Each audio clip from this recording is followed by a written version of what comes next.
حياكم الله زبائن معرض معمل نجارة عمار للأثاث العراقي وغرف النوم. عندنا اليوم موديل المسرح الملكي من ضمن وجبات الصاج ومن ضمن الدرجة الأولى. طبعا هذا الموديل هو نفسه موديل قطرات عسل لكن بنظام المسرح الملكي. خلونا نجي على تفاصيل الغرفة. الغرفة من الصاج الطبيعي على الإطلاق. الوجه صاج طبيعي 5 ملم، الداخل صاج طبيعي 4 ملم، والقاعدة بلوك صاج 16 ملم، والظهر شرشوبة شد براغي. قياسات الغرفة: ارتفاع الكنتور والزاوية 270 سنتي، عرض الكنتور 3 مترات و26، عرض الزاوية 115 سنتي، المجموع الكلي 4 مترات و41 سنتي ضلع كامل. نجي على تقاطيع الكنتور. الباب الطرف راح يكون منفرد، وبالأعلى باب ملحق حاليا مقطع بورة علاقة فقط. أكيد التقطيع راح يكون حسب طلبكم.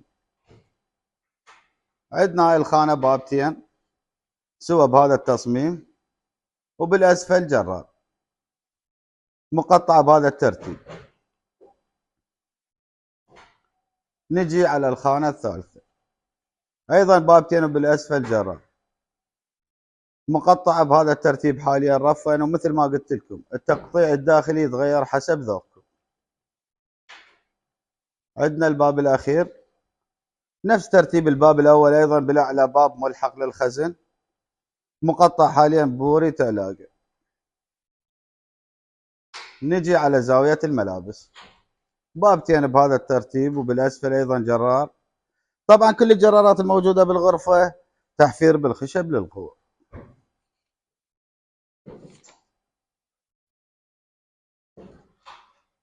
نجي على الترباية. طبعا الترباية بقمة الجمال من حيث التصميم والدوشمة والمتانة. بابتين على الأطراف، وجوا كل باب 3 مجرات بهذا الترتيب.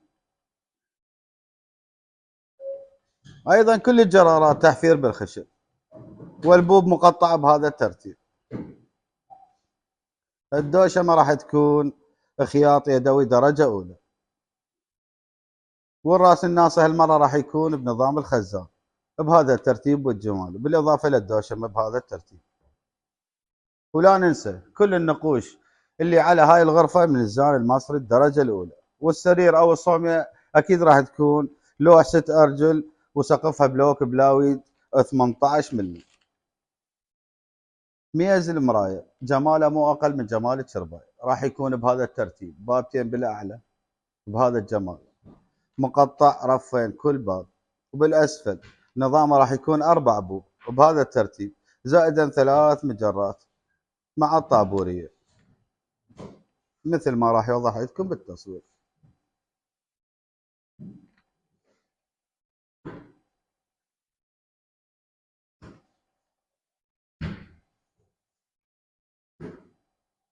الجزامة أو ميز البلازما مكمل لجمال الغرفة بهذا الترتيب، 3 أبواب ومجر بالأسفل.